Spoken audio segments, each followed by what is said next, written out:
4, 3, 2, 1.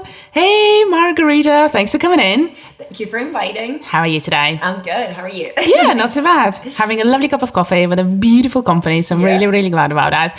So what's been up with you? What's the latest kind of projects you've been working on and you're quite excited about? Well, a lot of projects are happening, but obviously the biggest one that I'm excited for is the one that is going to happen. So I am going to South Africa in about 2 weeks' time. And I literally cannot wait. Everything is ready to go. I am literally buzzing. So I'm going to Kruger National Park to save rhinos for a month. Yay! Yeah. Such a usual thing, you know, like I'm going to Tesco's and I'm going to go to South Africa. That's simple as that. Not a big deal. Yeah, we don't even have to talk about it. At all, yeah. I mean, but before we're going to jump in and talk about all the things that you're doing, do you want to just do a quick intro so people know what are you all about? Okay, so my name is Margarita. I was born in Latvia. Now I'm based in London. I'm 26. I am a zoologist, sort of like sustainability and conservation activist. I promote sustainable traveling, pretty much all things sustainable, eco-friendly lifestyle, things like that. I have my social media. Where I talk about all those things. My blog, I do sort of videos about it as well. Yeah, so just a little bit of that. Yeah, a little bit of everything. No, thanks. That's amazing. But so I took a courtesy and scrolled down all the way, not to the very beginning. No, a couple of years down. And I remember when we started following you, that was quite a while ago. So maybe like I would probably say 2.5 years. The picture that actually drew my attention to you was you running in a dress on a millennial bridge. Okay. On a backdrop of St. Paul's. Yeah. Yeah. I love that picture. Yeah, no. That was a really good series. And I was just sitting there and I was like, how did she manage to get it without people? I just couldn't understand that one. We woke up at 4 a.m. Yeah. I can imagine. That's London for you, isn't it? It was a lot of work. It was a lot of work. And I'm sure it wasn't really warm neither. Or was it quite a nice day? No. It was maybe beginning of March, if I remember that correctly. Ouch. And the bridge... I don't remember the material, but I think it's like steel. Yeah, and I was so cold. Yeah, and I was running barefoot. Yeah. So it was really cold. Yeah. I remember that I was doing like one run and then I had to go and stand on my sweater because my feet were frozen. Yeah. And like when you do that, you're like, why? Why am I doing this? Why are we here at 4 a.m. running on the bridge in this dress? It's freaking cold.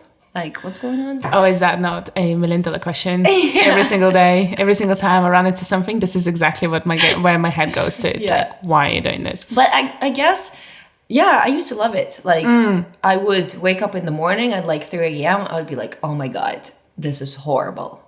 But then half an hour later, I'll be on the bus going. I'll be like excited for the shoot, like different ideas, like meeting people, then like looking at the stuff that you created, and obviously like sharing it with people, getting like nice feedback about it, and then that kind of like inspires you to do something else. Yeah, absolutely. I think it's just the first minute of you waking up. That's when you need to remind yourself of that. You're like 3 a.m. Seriously?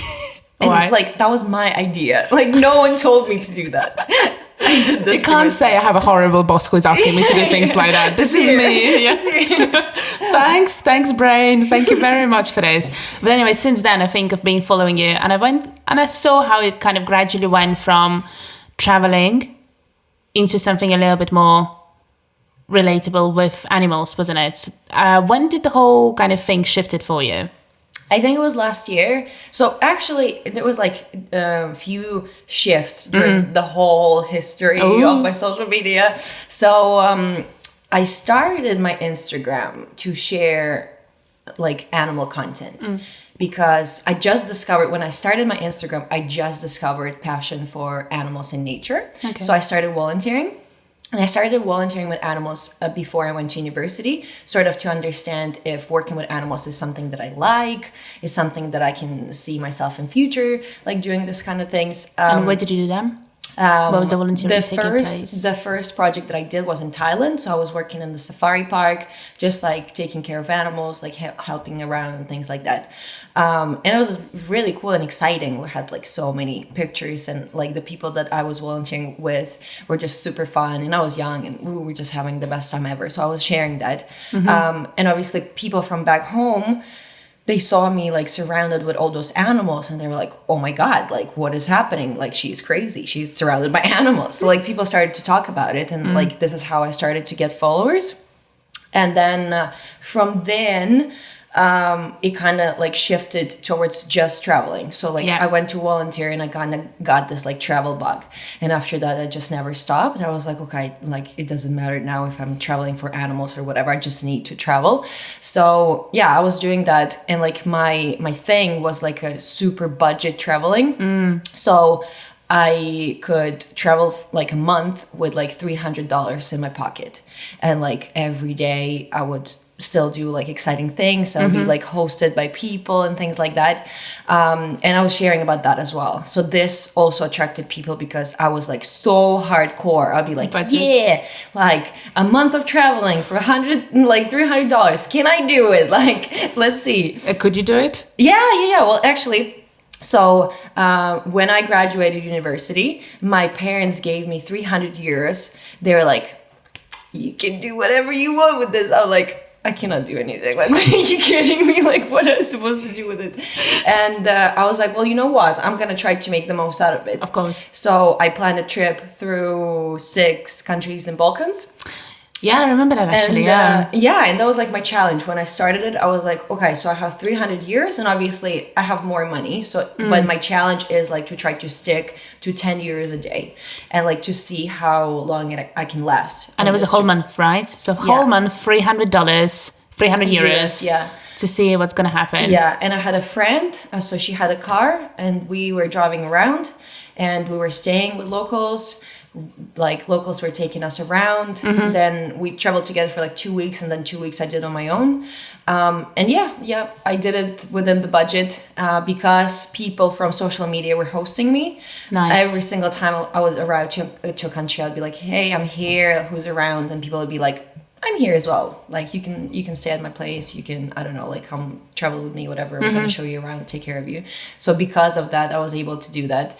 And that was my thing. Like kind of like I was having social media to meet different people, and I had no idea that social media can be anything more than just social. Yeah, of course. Yeah, going back to the actual idea behind the social media. I had no idea that it can be my job. It can be anything else. That like content creation can be a thing for me. I didn't like the term content creation did not exist then. No. It was just like picture posting. A caption writer. Thank you. I'm a hashtag researcher. Thank you. Yes, exactly.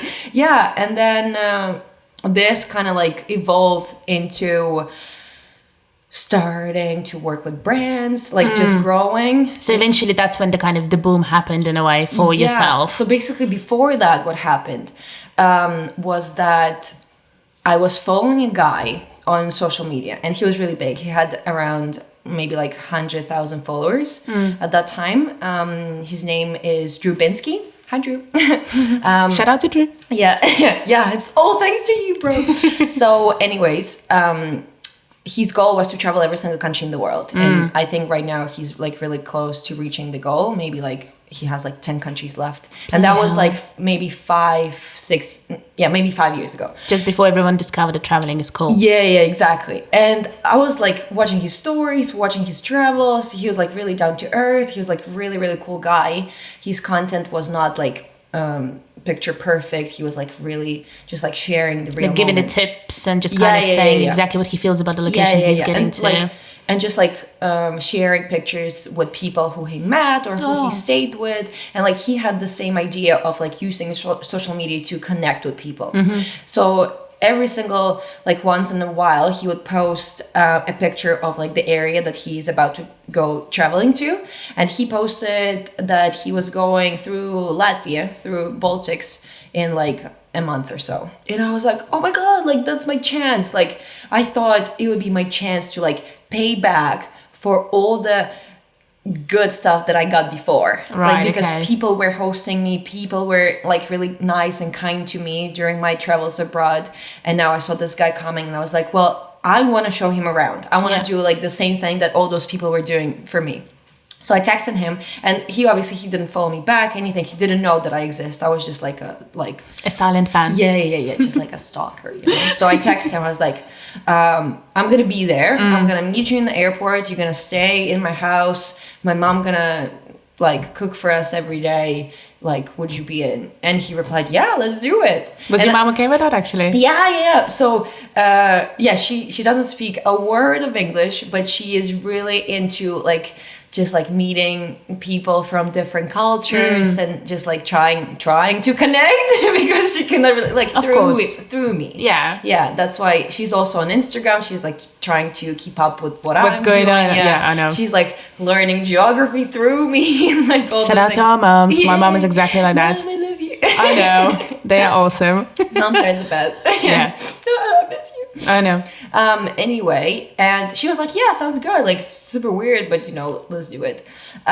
So yeah, I was not living in Latvia anymore. I was already studying in UK. So I booked my flights to go back to Latvia for this guy that I never met before in my life, to let him stay in our house, to show him around. And I did not do it that because he had like many followers or whatever.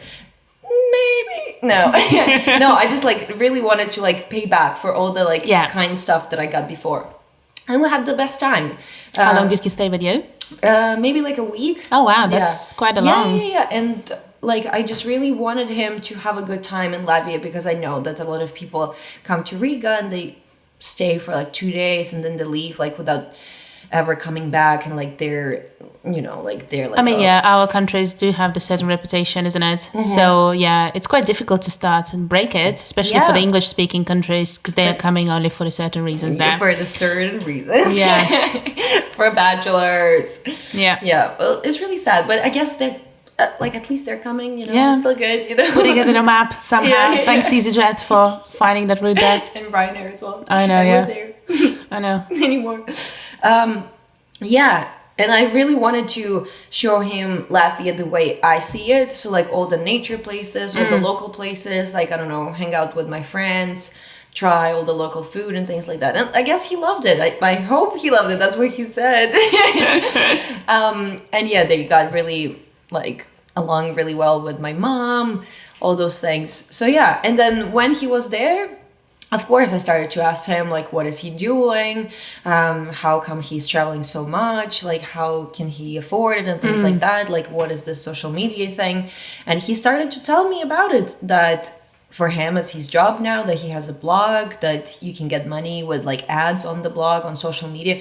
Maybe at that point, not that much on social media, but on the blog. Definitely on the blog, because it was blogging area for sure. Yeah. And he was like, I think you can do it.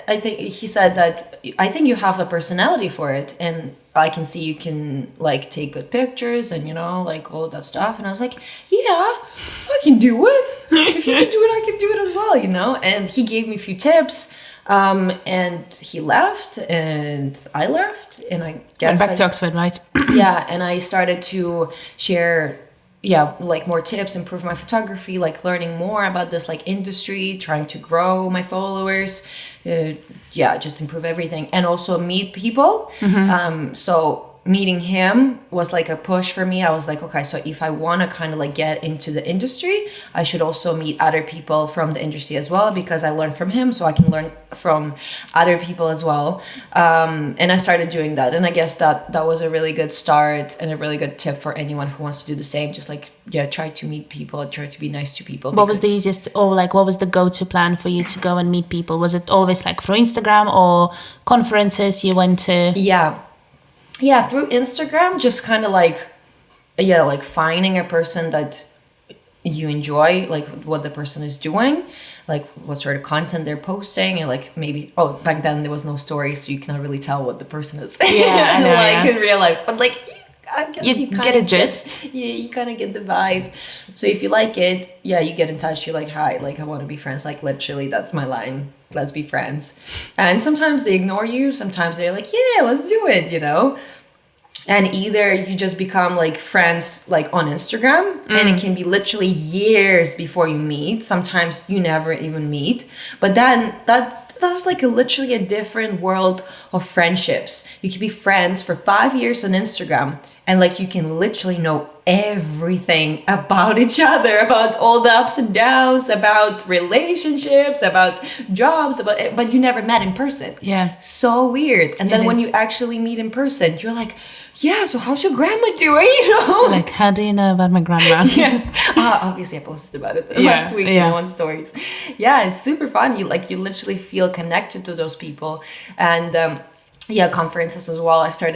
There's like a travel society in London called Traverse that I'm part of, with really awesome people that are also like in the industry of like traveling, content creation, things like that. So I became part of that thanks to my good friend Cash, who we also followed each other on Instagram. And then he was like, oh, like you should really join this community. And I was like, ooh, community. So it's good. Let's do that. Yeah, and I remember he invited me the first time for the event in London, and I was so scared. I was about to say, this is, I think networking and finding and reaching out to people for me is the most difficult one. I don't mind, once we know each other, I can do anything for you and everything. But that first initial step is just, you almost go into this like anxiety panic attack, at least for me. I'm like, I don't even know why I'm doing that. That's the biggest why am I doing this, when the whole kind of thing is just about to get somewhere. So it will be interesting to know about, but like, how do you is it survive? better for you now with the time, or still every single time is as scary? Definitely better, but I think it also kind of got better with the clients that we started working with. So the more clients we work with, the more you almost kind of have your own value and you know what you can offer on a table. And I think that kind of it's basically it's a confidence. So the more confidence you have, the easier it is for you to maybe like establish that relationship now. Whereas before, because I remember I wanted to join the travel community for you 4 years ago when we started our own blogging thing as well. And I went to the first event, and I remember I was so scared, and I was trying to speak to people, but it was just kind of not really happening for anyone. And I was just like, I was there probably for an hour and a half, and I just called my boyfriend. I was like, I'm coming home. He was like, okay, babe, that's fine. You try to do your best. Just come back. That's fine. And then since then, I never really liked it. But then again, I guess it's amazing once you know people to come back, and it's almost like a reunion. That one person. You don't have to be friends. You don't have to, I don't know, be like super clingy, but it really helps if you come in the room and you know someone or you recognize someone, and then this person is in the group, you come up and you're like, hi, like, you remember whatever, we eat donuts together. And then like that is your kind of ticket in, because that person gonna introduce you to other people in the group. Or you can ask that person, please introduce me to other people in the group. This is my first time, whatever. But there is a caveat though. I have to say that people are extremely friendly and extremely nice, and you can't, like, I was surprised that every single time I would say kind comments or will reach out to people, I barely was ignored, and it was mostly like, thank you so very much for reaching out. So the community of travelers is amazing. So I think it really is just kind of powering through your own insecurities and fears to come through. Once you've done that, there will be a very welcoming community group of people standing and, you know, kind of hugging you into their side. So I guess, and I think sometimes when you try the first time and you don't really get any feedback on it, like you reached out and someone ignored you, you're like, of course, feel discouraged. You're like, you know, whatever, I don't want to do any of that anymore. Like, not gonna be nice to this person because they ignored me. And like so many times I was ignored. Like I want to be friends with someone and I text them, and for example, like I see that they saw my message, they didn't reply, so I'm like, bitch, you know, like, what the hell? Like, I spend my time, I think you're cool, I think I'm cool, I think we should be friends, you know? So like at the same time, I'm gonna shut this person out and be like, oh, whatever. But you never know. Maybe this person might forget. Maybe this person was like, oh my God, that is like so great to hear from you. I'm gonna think about what I'm gonna reply. And it never comes back. Yeah, absolutely. But I also I've read, I think it's Elizabeth Gilbert, so she's like a wonderful desk writer, and she said in one of her podcasts, I think she was like a host somewhere, and she said, just because I inquired about his skills, or just because you reach to someone does not give you the kind of not even a reason, but you're not entitled to the response just because you want one. And once she said that, I was like, okay, yeah, fair enough. Every single time I'm reaching to the brands, and I'm also getting quite upset when they're not coming back to me. But I think now I'm not like that. That is already gone stage. But a couple of years back, definitely kind of took everything into the heart, and I was just like, there's not happening for me at all. But now I kind of go by the mantra, just because I reached out doesn't necessarily mean that they have to come back to me. And also the second thing is, no is also someone's opinion. It doesn't necessarily, define our skills, doesn't necessarily define our price list or whatever we're offering at that particular moment. No, it's just someone's opinion, and that's it. So I think once that kind of settled in my brain, definitely became easier. Yeah, for sure. Yeah. And I think getting no is better than getting nothing. And I think you can always try to get a response. For example, from the same person, like they ignored you once, but try texting again and try, I don't know, leaving a comment on their last picture, being like, hey, like I sent you a DM, would you mind like taking a look, reaching out by emails, whatever. And same with the brand.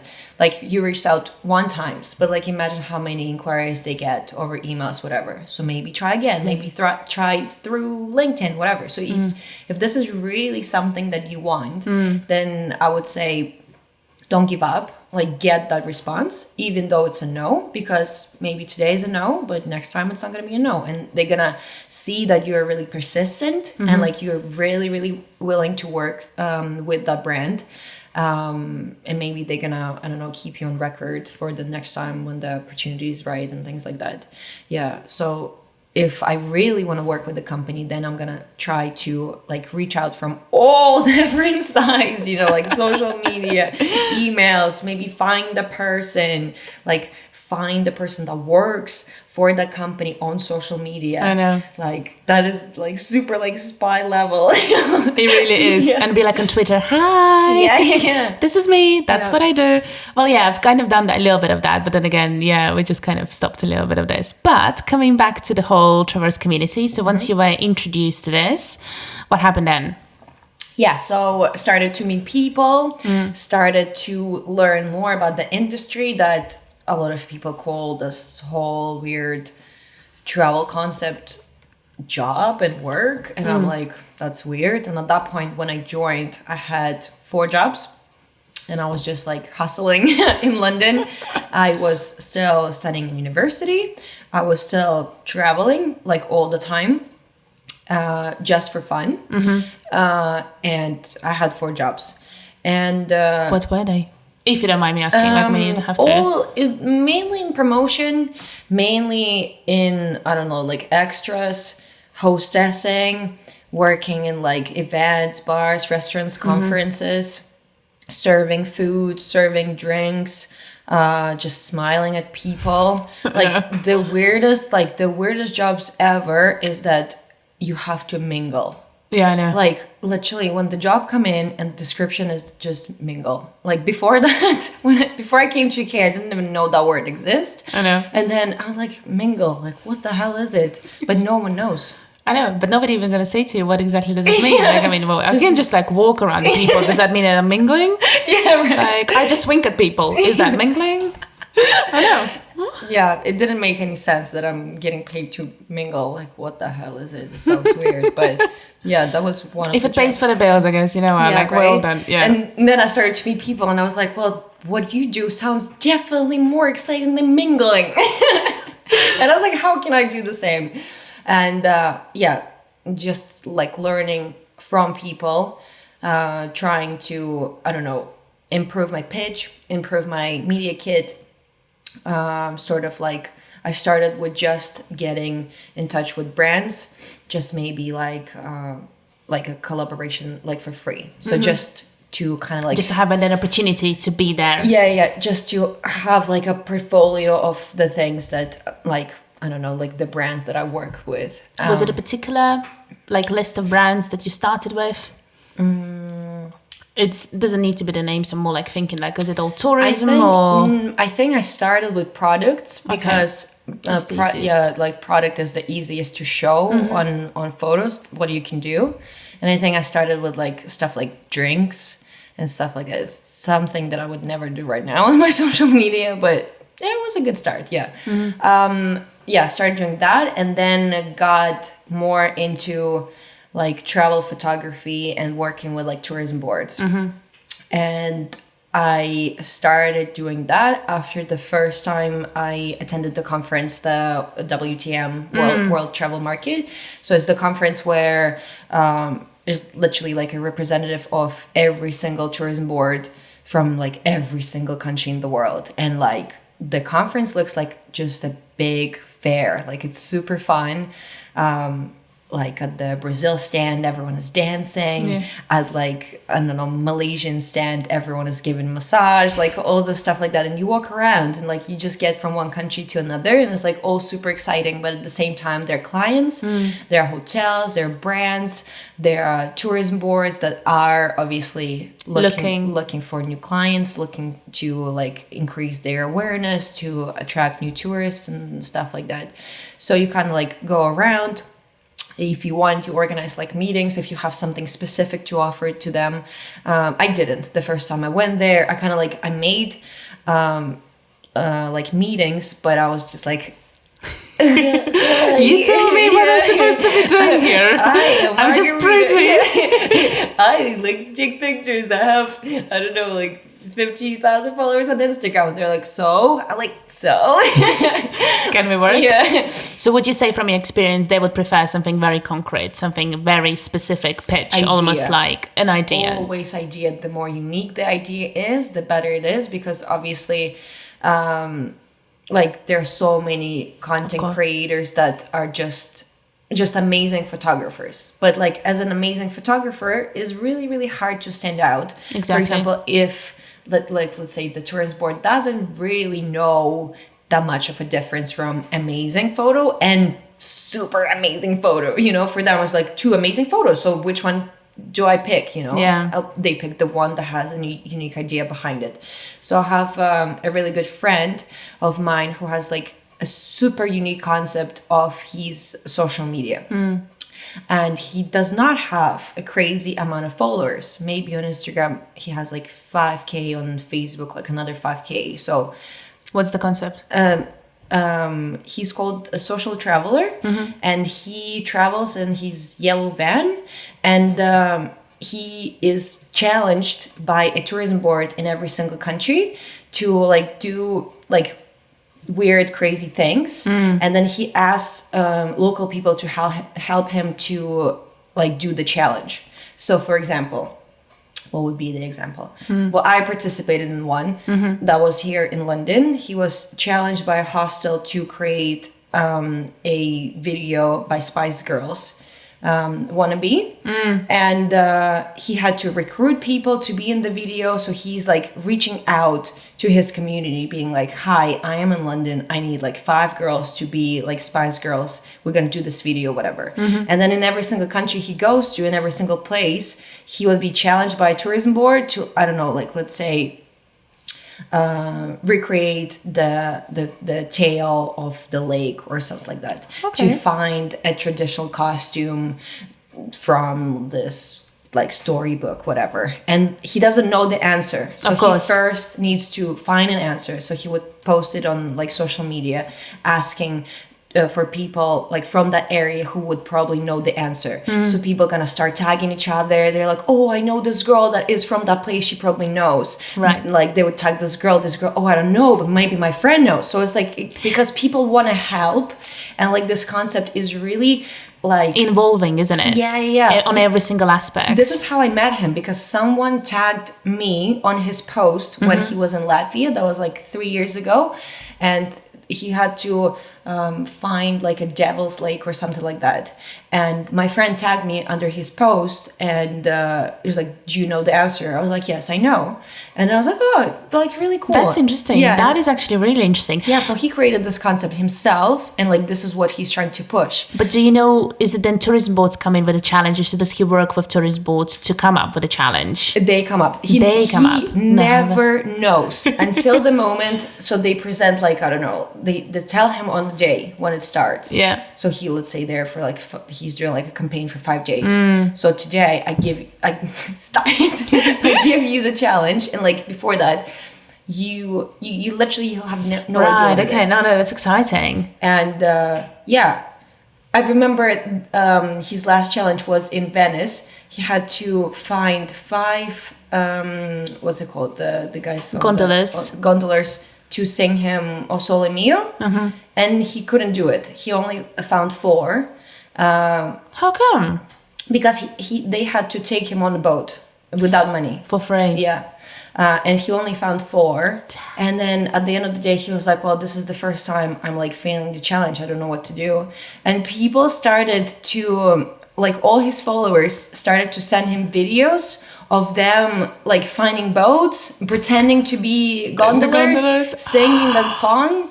And wow, crazy, this right? is amazing. This is like the community that is like united by idea. Absolutely. This is, I think, trumps absolutely anything and everything. All the 3 o'clock AMs, all the sleepless nights, all the... For sure. Everything that can possibly go wrong. This is kind of the moment you live for. Yeah. Oh my God, that is exciting. I want to meet that guy. Who is that guy? Jorn, the social traveler. I'll check him out. Yeah, he's awesome. Oh, bless. Okay, cool. Wow, that is exciting. So then going from those conferences and the first time you were there, you managed to get your own first press trip? Yes, my first ever press trip was actually a weird one. So I was invited, like I have no idea why I was invited for this press trip. It was a food blogger press trip. And I am not a food blogger.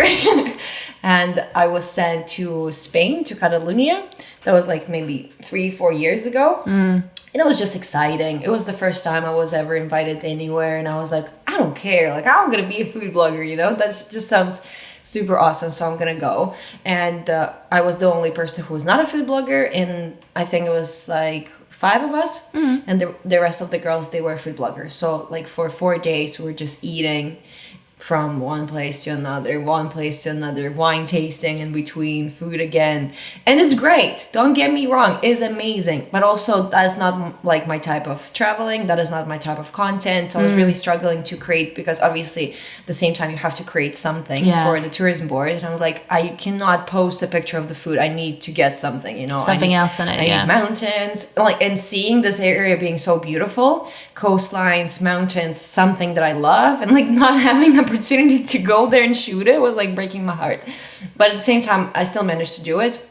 And when we had a free time, I asked our driver to take me to a national park, and I was able to, just that enjoy. Is going above and beyond, isn't it? Yeah, exactly. You guys want to see me in the mountains? Fine, I'll take that paella to the mountains. All right then, it tastes the best. It's 16 hours old, but it tastes the best. Yeah. With all the sweat and blood that I managed to get it up to. But was it quite a busy press trip? Because I've been to a couple and they are exhausting. They're exhausting. They really are exhausting. You always think every single time I go on a press trip, I come back and I'm like, never gonna go on press trip again. Like, this is horrible. Like, it's one thing when it's a paid, when it is a paid press trip. It's another thing when it's just, like you kind of get a free holiday out of it. And for me, like, this is not something I would do right now. I would only go if it's your actual job, because this combination of trying to still enjoy it and like do your job and create content is not a healthy balance. Like, is either one or another.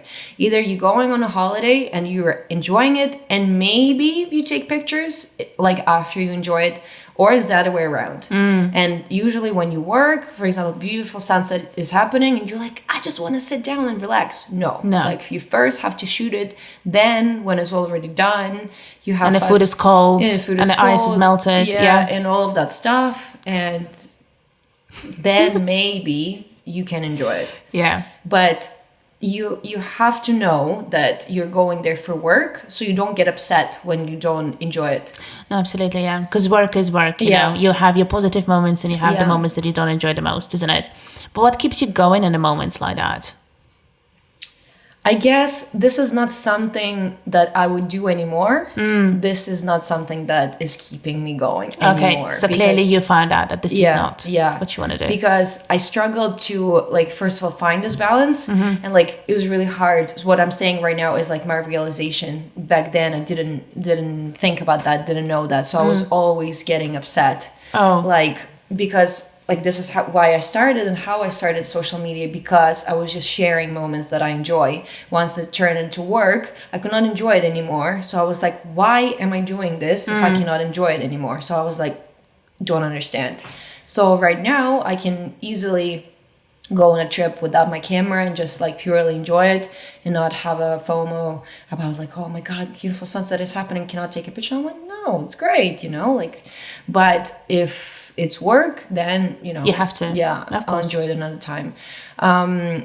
What keeps me going now, I guess, is trying to make a difference. Trying to be better for nature and environment, trying to like use my audience to inspire them to be better, to kind of like try to bring some sort of change like through my content. Right now I'm trying to focus on more like environmental side of things. So every single time I go somewhere, I would not just like post a picture. I would also, I don't know, like research the problems of the area, try to talk about that, give tips on how you can be like more, I don't know, sustainable and environmentally friendly, isn't it?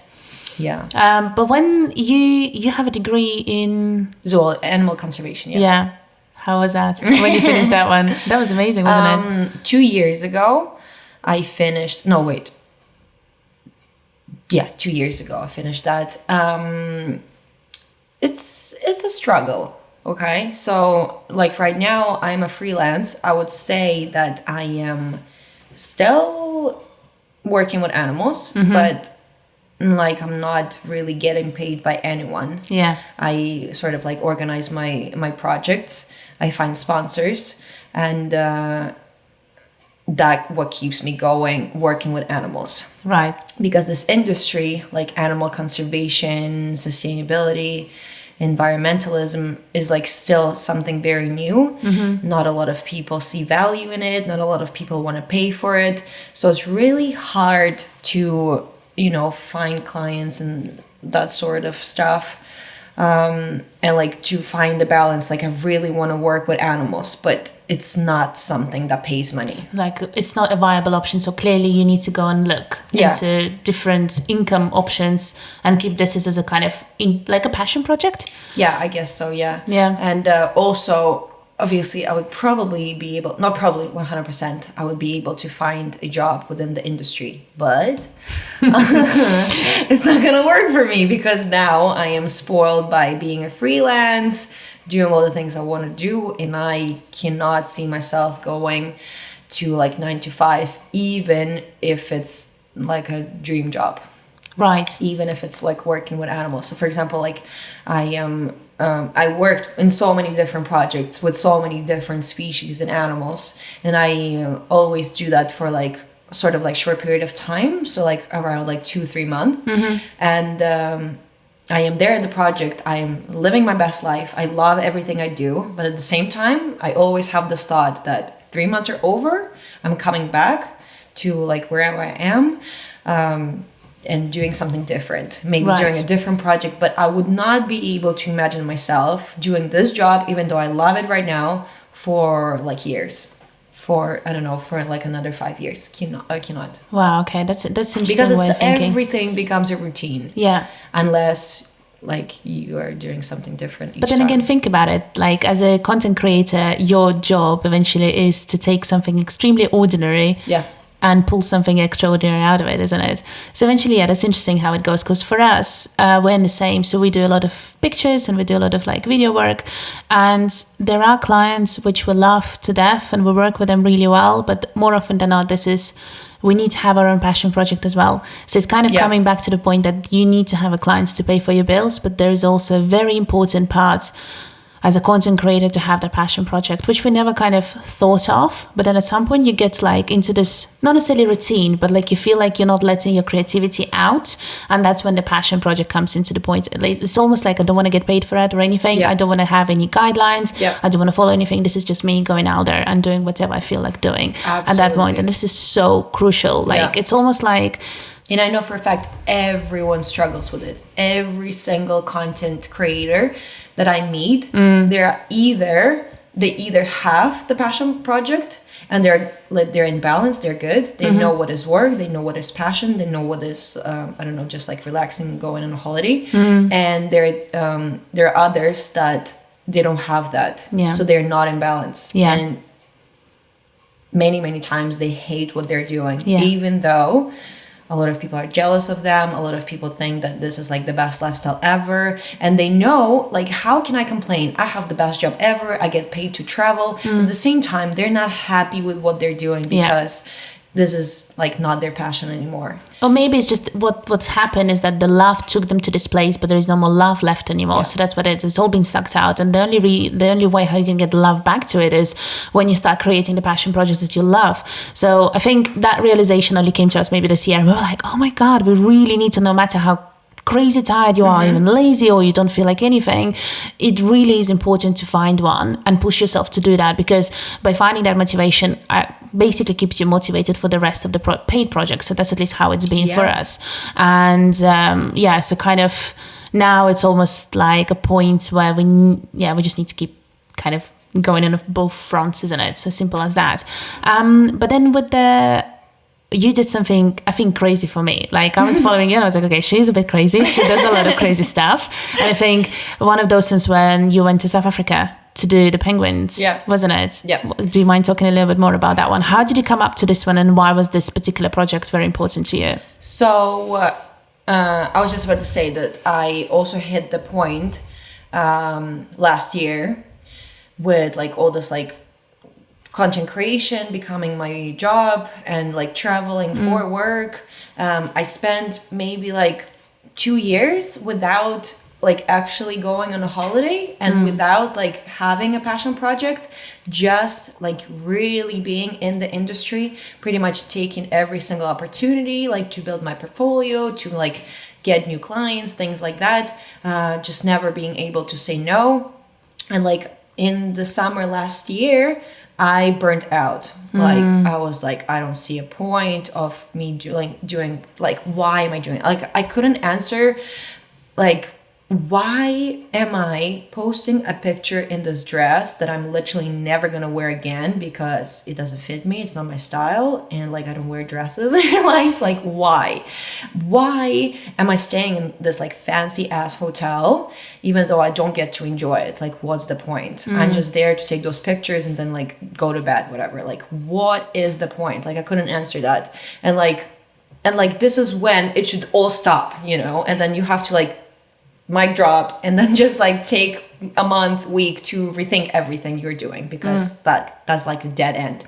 So I guess I did that. I was like super depressed last year. For like a month, I canceled all like offers. I didn't see any friends. I was just like at home, like being super miserable. All my friends couldn't understand like what's happening. It's like summer outside, everyone is like happy, but I'm just like in blanket, like, what am I doing with my life? And then I decided to go home just like to hug my mom and like for her to be like, it's all fine. So she did that, and I was like surrounded with my friends, and I kind of like just took a piece of paper and wrote down things that I actually love. And I realized that like the reason why I started this whole social media and everything that I'm doing right now was actually to share my love for animals and for nature. And like I look at my feed and I was like, yeah, nature is still there, but like, what those pretty dresses have to do with that? Like, where are animals? Like, where is everything? I studied, like, I am not doing anything related to animals. I'm not helping. I have this 100,000 followers, whatever. Like, what am I teaching them? To buy cheap dresses, climb to the top of the mountain, change in the bushes, take picture, and that's it? Like, what is the point? You know, like, bullshit, right? And I remembered about volunteering. It's been 2 years since I've done anything like animal related. Oh, wow. Ever since I thought that I'm going to finish my degree and like this is when all the animal stuff going to happen. But no, I finished the degree and literally dived into this like influencer life. Traveling life. So then I was like, okay, I'm going to go volunteer again, like find a passion project, see if this is something that I still enjoy, because maybe I don't enjoy it anymore and I only have this idea that like this is what I need to be happy, but maybe it's not true. So I decided like to give myself a chance to kind of like find this passion again. So I started to like research about different projects. South Africa was always a dream country for me to visit, and I never wanted to visit because I didn't want to go like as a tourist for like a week. I wanted to actually go and live there, immerse yourself into the whole and cultural, like have time to see what the culture is like, to like have an opportunity to travel to different places, just, you know, like actually visiting the place, not ticking it off from the map and being like, yeah, I've seen it. Yeah, to get like friends, you know, not just like random connections. And I was like, okay, so South Africa it is. And then I started to research different projects that were available. And I was sort of like just like in touch with a local charity here in UK that is called Friends of the Earth. And they had a campaign about plastic. And like I was following them, and they were just like trying to raise awareness on like plastic pollution and stuff like that. And marine animals were in there as well, and they were telling how, you know, like marine animals are getting suffocated and tangled by plastic. And I was like, oh, this is really interesting. It's like heartbreaking. Maybe I can find like a project that get something to do with like marine life. Found penguins in South Africa. Found penguins, and I was like, you know, perfect.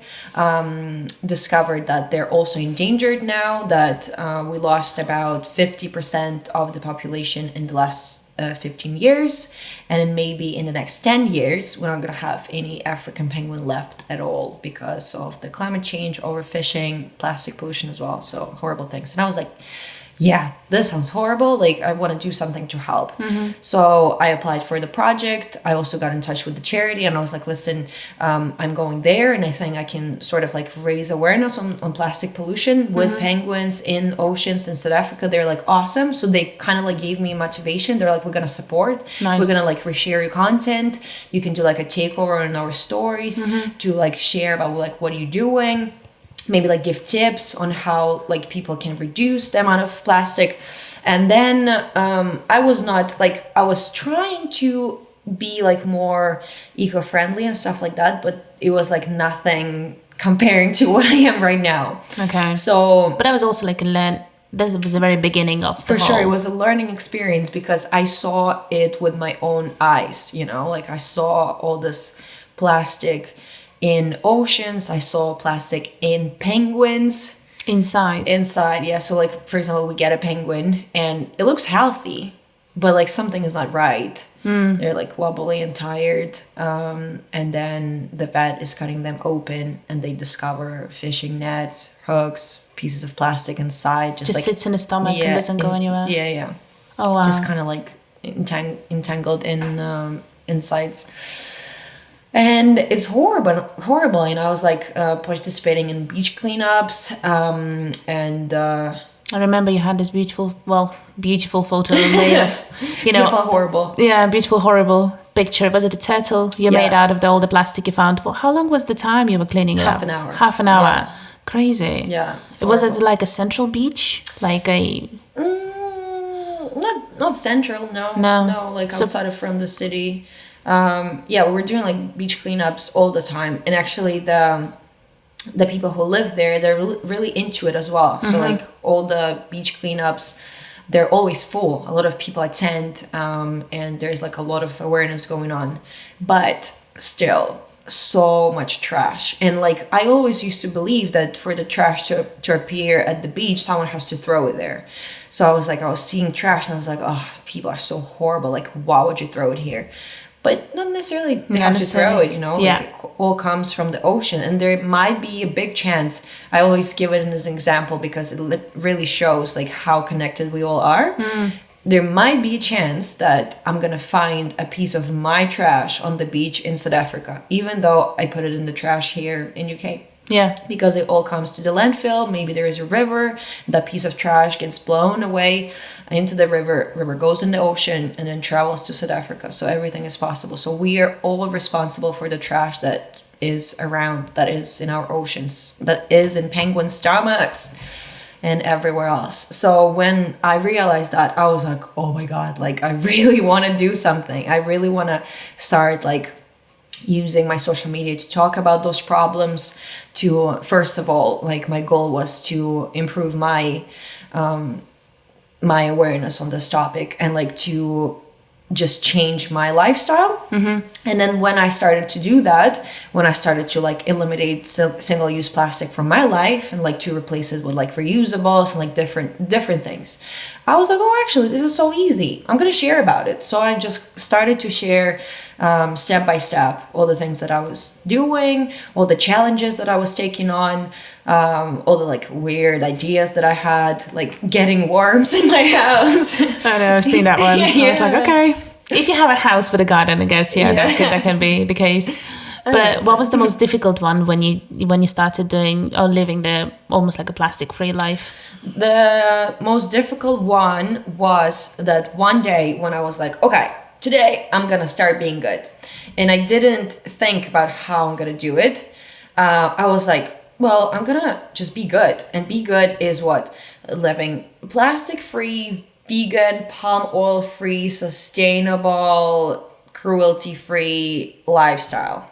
And then you go to the store and then you come out with banana. Not even banana. Not even Bananas are not vegan because they're not sustainable. They grow too much. Like a lot of trees are cut down and replaced by banana trees. So animals cannot live in those areas. Workers are not paid enough. Also, there's something to do with bees, like how they pollinate the tree, whatever, is like horrible. So if you think about it, you take every single product and something is wrong with it. If like people love it too much, there's something wrong with it. Like avocados, horrible for environment.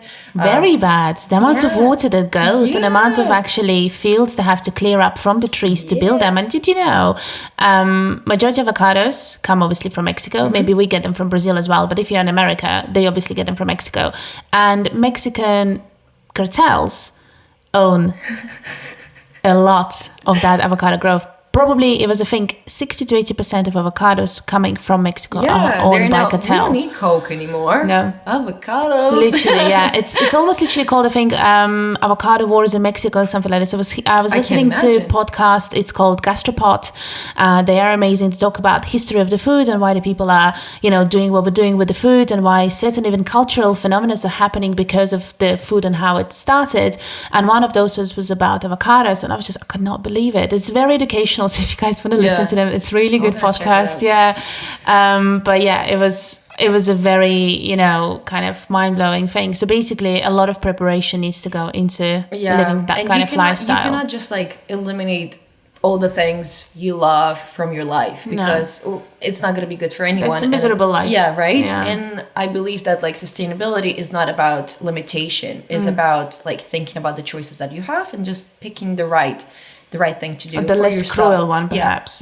Yeah. So I started to sort of like tackle one problem at the time. And my thing was like, find myself a challenge, like either like weekly or every like 2 weeks. So I was like, okay, so I'm going to start with reusable water bottle. Easy. I'm gonna like make it a habit to carry it with me every single time. Once that becomes a habit, then I don't know, I start researching about something else. Now plastic bags. So I'm gonna make sure that I don't get any plastic bags. And then, for example, I'm in a store, I don't have my bag.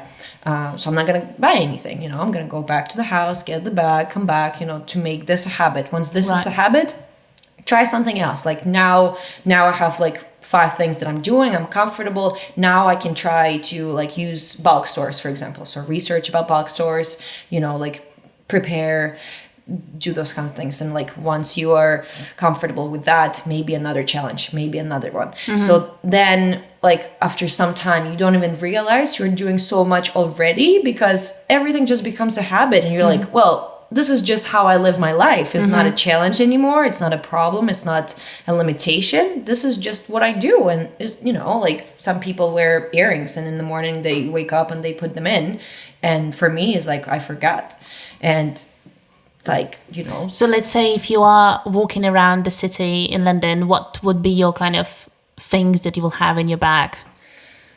It really depends I try to think in the morning, what is my plan for the day? Like if, for example, I'm just going out for like an hour, coming back, like I'm trying to think where I'm going to eat and what I'm going to do.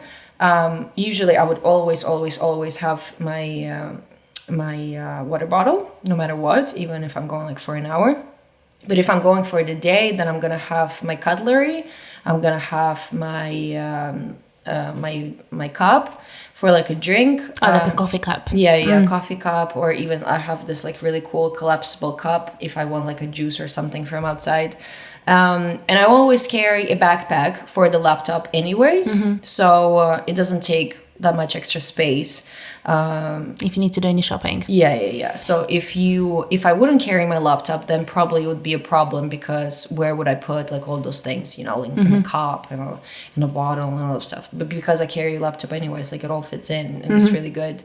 And for me, it's not a challenge, it's not a problem, it's just always there. And you know, like before I leave, it's like checking. I would never leave the house without my headphones, like it's just not possible. So it's the same thing, like my water bottle. Where's my water bottle? Like before I go, it's like my keys, my headphones, my phone, you know, all charged, my water bottle's here, my straw, like all those things, ready to go. No, absolutely, yeah. I think I had a panic attack, almost a panic attack. I was in Estonia and we were driving and I was like, Mom, I forgot my water bottle. She was like, no, it's fine. And I was like, no, you don't understand. I forgot my water bottle. Yeah, it means I cannot drink today. No, I can't. And she was like, no. But like, it was even the fact that like I drink quite a lot. I don't drink massive amounts, but constantly sip on the water. And if I just don't have a bottle near my kind of existence, I'm going nuts. And I mean, my boyfriend laughs about it. He was like, you're crazy. Like, nobody needs that much water like you do. There is no need for that. It is good for you. But again, at some point it just kind of messes up with your head and you go like, woman, just calm down a little bit. Because obviously you can see the difference. As soon as I'm busy with something, I don't drink water. But obviously if you're bored, it's almost like your hand is reaching for something and you want to drink or snack or whatever. So we actually, we never kind of emerged on the lifestyle of plastic free. But there was one day we were like, okay, let's go to, we don't necessarily have massive markets around us here. And we usually work over the weekends, so we never can make them over to the markets. But we do have a couple of the places, like maybe half an hour walking distance from here, where they do like a small, I think there's like Moroccan stores and Egyptian stores, so you can still get some like proper decent veg. And in the summer, we always go there because we'll have cherries and we'll have watermelons. So we'll always go and get like loads of different vegetables on the side as well with that one. So that's almost like a bulk buying for us for veg for a whole week. But obviously 4-3 days in, if you haven't eaten the veg, you need to be smart about it. You can't still buy it for the whole week. It almost like it needs to be 2-3 kind of time during a week time. So we try to eliminate plastic as much as we could. But then eventually we have Waitrose, like a massive Waitrose, 10 minutes walking distance from us. We go there and it's just, you look at the veg store, what can you get without the plastic? It's sad, man. You know, we're coming from, like, I come from Estonia. We don't have everything packed. We don't have 4 apples packed in a package, packed in another package, and then in a plastic around it. We just don't have it. You go and you grab as many apples as you need. You go and weigh them, and that's what you buy. Here, buying every single thing, like plastic up, it just saddens me because eventually as you said, you want to be good, but you go there and it's like, okay, today I can eat, it was a corn period. So we had, like, we could get corn, which was plastic free. I could get a cauliflower, which was plastic free. Oh no, sorry, broccoli, like a single item broccoli, and then probably bananas. That's it. Everything else was packed up, and I was like, how? Sad, It is sad, and I think the saddest part is you don't realize how much plastic it actually accumulates. We haven't taken our trash at that particular moment. We literally started putting all the plastic on the side for a whole week.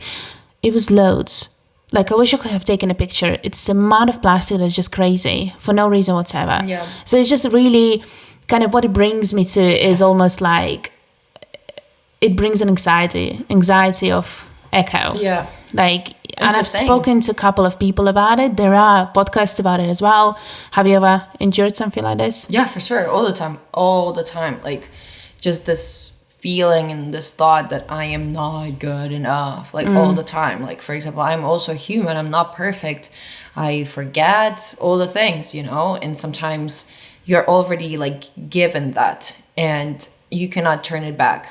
You know, for example, I don't know, like I was getting fish, and I brought my my own like silicone like a package, you know, whatever that is. Like the pouch for it. And to get the fish, guy still took a piece of plastic so he wouldn't like take it with his hand, you know, and he got it. And I was like, you know, like you still get it. And like you can say, oh, I don't want it, you know, plastic free. Like it's still gonna go in the bin. It's still used for it, you know. So you can pretend that, oh, it was not you, but still, you know. And then I'm thinking, oh, maybe, I don't know, I should have told him before.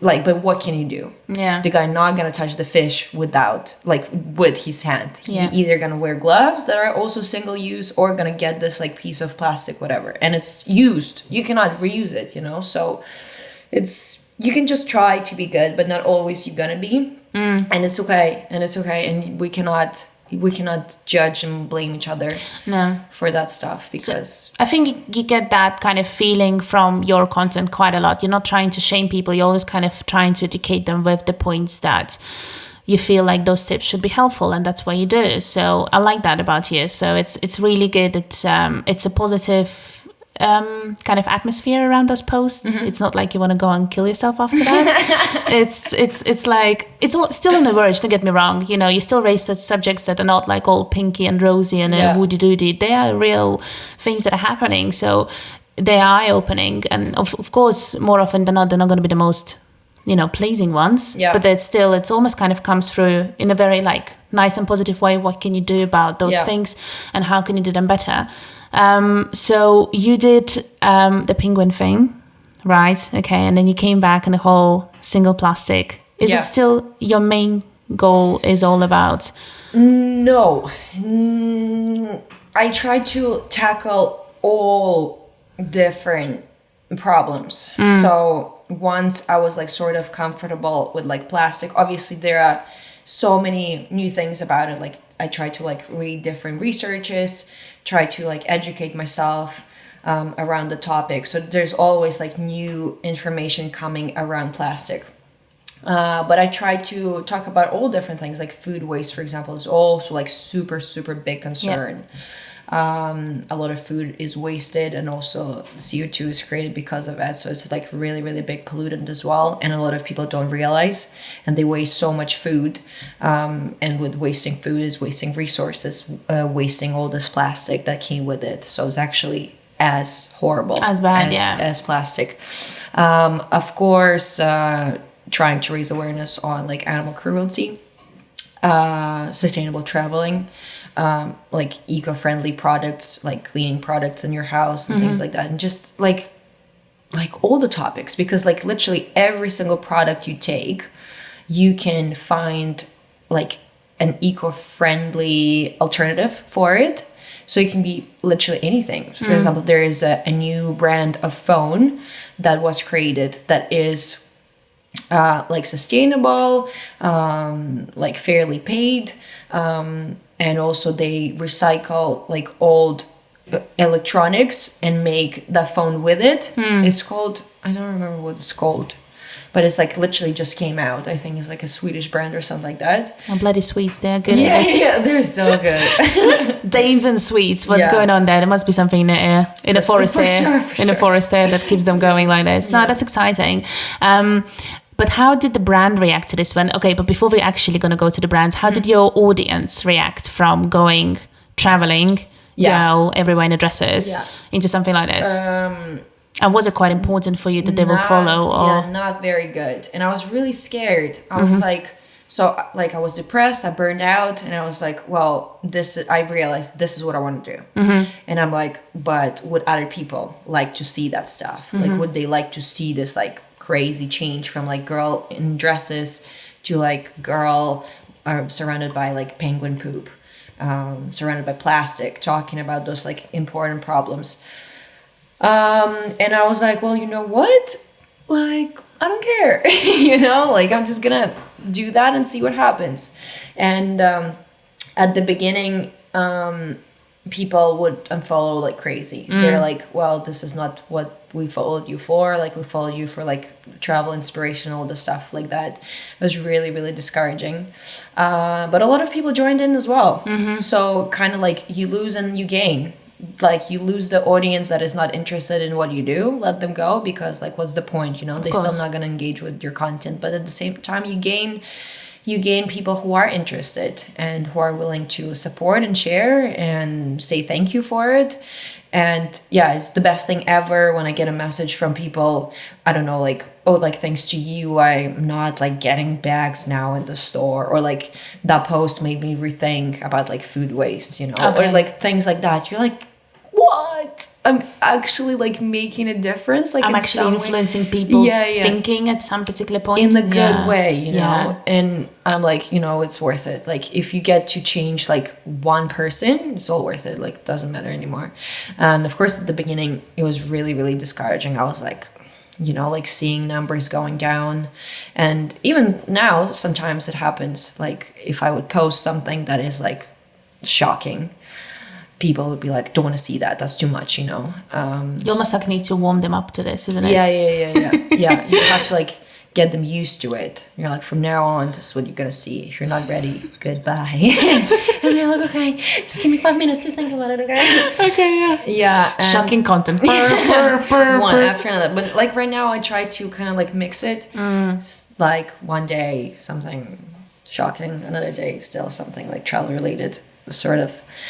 Yeah, I'm like still trying to learn about like this finding a balance.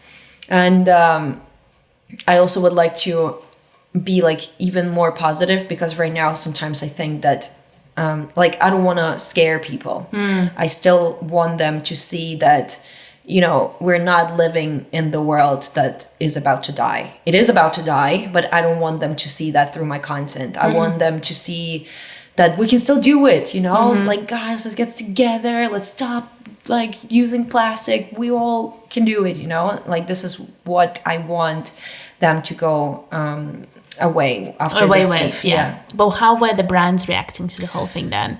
Because I guess that's my assumption. I think that was most probably very exciting for you. But then again, maybe I'm just talking out of my butt. I thought that that was the thing. So when I decided I'm making this change, I thought social media not gonna be my job anymore. And that was that thing. Am I ready to give up on like social media as a way of income, but do what I'm passionate about, or stick to what I'm doing and I'm gonna have clients and jobs?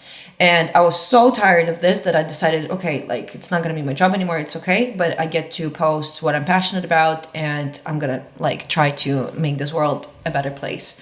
And I literally thought that clients would never work with me. And first of all, who going to work with me? Why? And like, that was all like super weird. But yeah, there are clients that want to work with me. It's ridiculous. It's crazy. But I guess like right now, since I like kind of like more established my theme, and like I can show the clients what I can do for them, like sort of like examples of the work. Like when I started doing that, I was like, you know, you're almost like starting from the zero, isn't it? Again? Yes, exactly. Like building your portfolio from the beginning. And obviously like no one wants to be that first client, because they're like, oh, this girl is doing something different and unique. Like, who wants to, like, what kind of brand wants to be associated with the girl that is laying in the trash? Yeah. Like, it's like kind of like too scary, risky. Scary, shocking, like what other people are gonna think about it. But yeah, some companies, some weird companies don't want to do that. And it's really exciting. I guess the first ever brand that hired me for the big sustainability campaign that kind of like started this whole thing was at the beginning of the year. That was a big campaign that I did for Absolute vodka. So they're like, it's a Swedish brand, so they've been sustainable for many years, even before like this whole thing became a thing. So and obviously once it became a thing, they're like, oh, we want to make it a thing now as well, you know, so we want to talk about all the things that we're doing, and they're doing amazing things. So they hired some people to go to their factory in Sweden to see how they recycle, how like how they reduce water, how they're like a CO2 neutral company.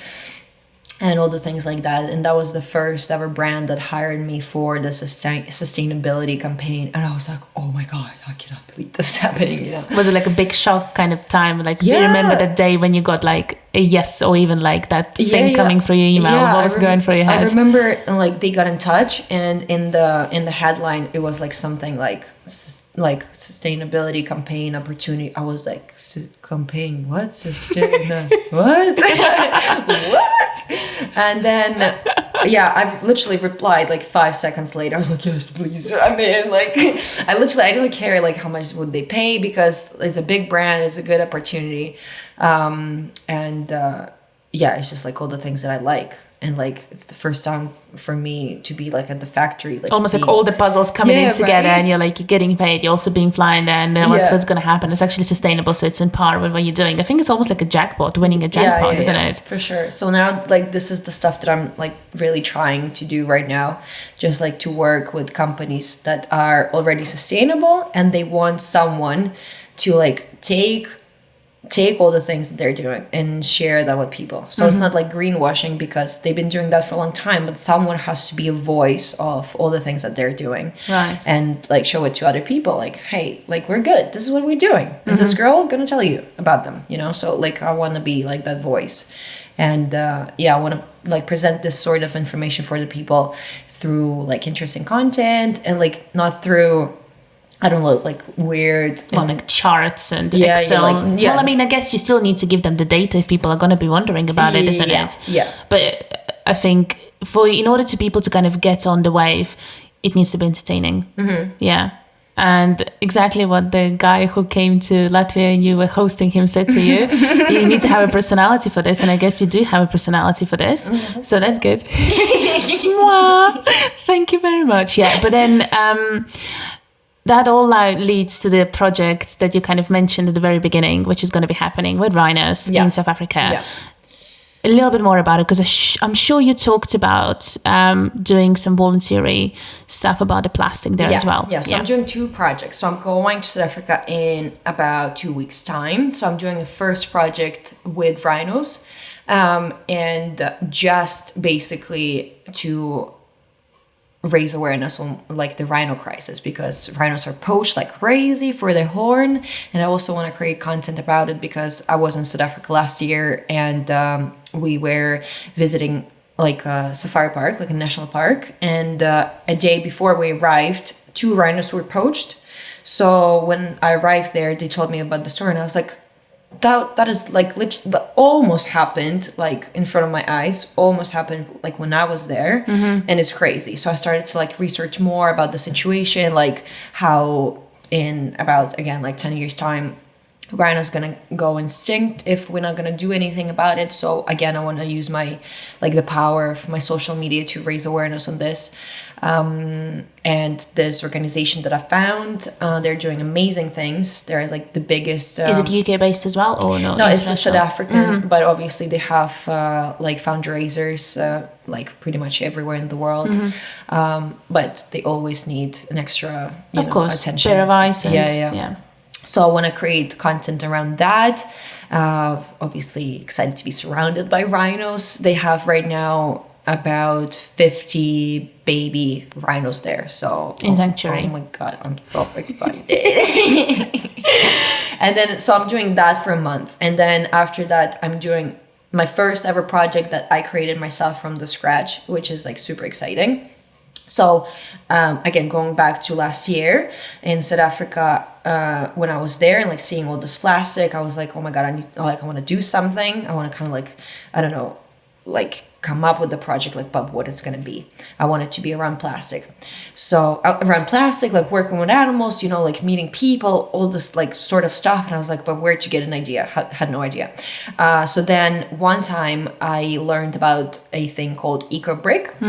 So I just basically was in a cafe and there was like a sign that we accept eco bricks, and literally whatever has a word eco in it just like grabs my attention. I was like, eco, like I want to know more. What was it, in UK here in London? No, in South Africa. Yeah. Alright, cool. And then I asked the waiter like what it is, and they're like, oh, it's like, he was like really blunt about it. He was like, oh, it's just like a plastic bottle, we accept them there. I was like, it doesn't make any sense, like, can you tell me more? He's like, I don't really know anything. So because I didn't really get any information, I went back home, started to research about it, found out that it's actually like a really really new thing, but new for people who don't know. Like right. in UK, in many places in Europe, like in Germany, in Sweden again, is like really, really popular thing. Everyone is like doing it. Great concept. And it literally took me like to go around the world to find out about it. Didn't learn about it here in UK, but learn it. So what is the eco brick for listeners? So eco brick is a plastic bottle, just like a normal plastic bottle, like from Coke or whatever. And it is filled with unrecyclable plastic so tightly that it becomes really hard. Okay. And then you can use it instead of a brick. And people around the world, they do successful projects that they build schools, they build kindergartens, or you can start with like tiny projects like building a bench, building a flower pot. And it's so easy that like you don't have to be a project. You don't have to be like, I don't know, like educated. You can do it at home, and you can repurpose your own waste and repurpose your own plastic into the bricks and build something around your garden. Like let's say build like a bench for your friends, whatever, or a flower pot, you know? And I was like, wow, this is amazing concept. So I started to research more about it, started to see like different ideas for the project, and I was like, that's the idea. Like, that's what I want to do. Like, I've been to the beaches around South Africa full of plastic, full of bottles. So I want to create a project where we're going to be collecting plastic and making eco bricks. And then I was like, okay, so, but what to do with eco bricks? And then I was like, well, this is where another passion of mine going to come in. We're going to build something at some sort of sanctuary for animals. So then I started to research different sanctuaries, and I was at a primate sanctuary when I was in South Africa, just like as a tourist to visit. And it was amazing. I really loved it. And I got in touch with them, being like, oh, like, would you be interested to, I don't know, like partner in this project, and we can build something at the sanctuary for you? And she was like, yes, this sounds amazing. Actually, we're just about to open a new sanctuary, like in another part of South Africa, because like this sanctuary that we have right now is like, you know, is existing for like 20 years, whatever. Like, we're good. We don't really need volunteers, but this another one is just starting out, so we need volunteers, we need help, we need all the stuff, you know. So like, we would really, all the hands on the deck, basically. We would love for you to come and like help out. So I was like, oh, look, all the pieces are coming together. So then just kind of like put all the ideas together and like put it on my social media. I was like, hey, like, I'm looking for people to join. I recruited 7 volunteers from around the world. Oh wow. So they're not London based now? There are 2 Brits. There's 1 Scottish girl, 1 German, 1 Australian, 2 Americans, and myself. And we're gonna be there for a month in South Africa, like living at the primate sanctuary, going to beaches, collecting plastic, making eco bricks, and building something around the sanctuary. So we're gonna start, it really depends, because this is the first time I'm doing a project like that. I don't know how it's gonna go. Like, so the minimum of my goal is to build a flower pot.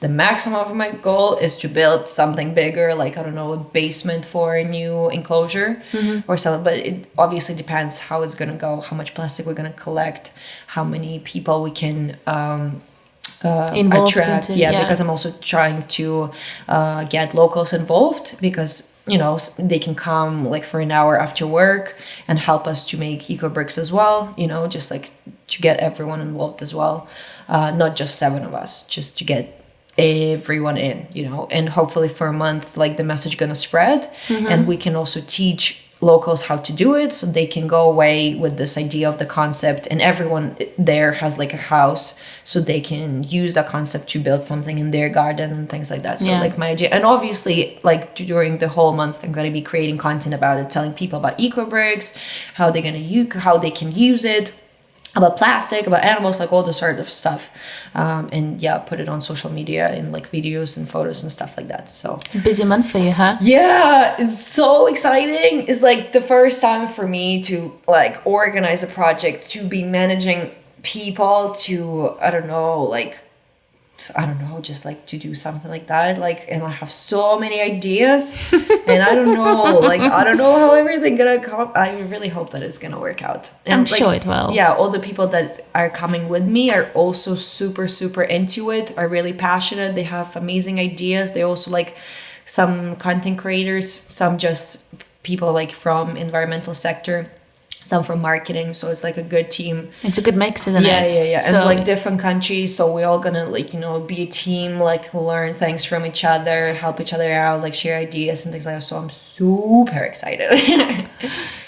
What do you think might go wrong? I know it's like a really horrible question to ask, but I think the most horrible thing gonna be is that someone or all of us not gonna get along. Yeah. So like on the first day we're coming, I'm like, guys, like, yeah, we're a team, and someone is like so annoying, shut up. And then because we're gonna be living together, working together, traveling together, eating together, doing all the things together for 30 days. It's like a social experiment as well. It's like a reality show. You guys need some scientists around you. Right? 8 of us, we never met before, living, working, traveling together for a month. Like, what can go wrong? Everything. Yeah, I know.